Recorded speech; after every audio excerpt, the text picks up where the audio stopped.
Lord God Almighty, Creator of the universe, ever present, ever caring, you're always with us, closer than a friend in times of trouble, our shelter in the midst of all disasters.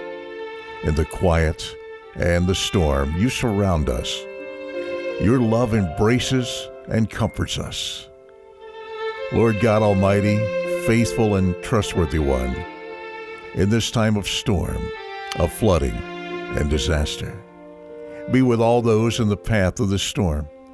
Hold them close as the winds blow, the oceans rage, and the landslides.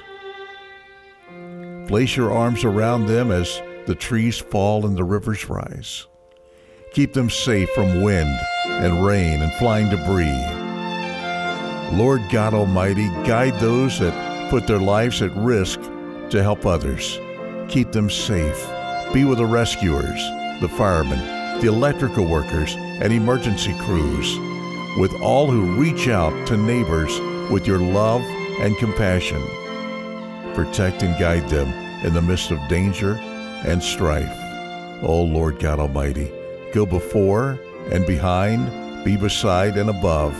May all find shelter and embrace in your love. In Jesus' name I pray. Amen.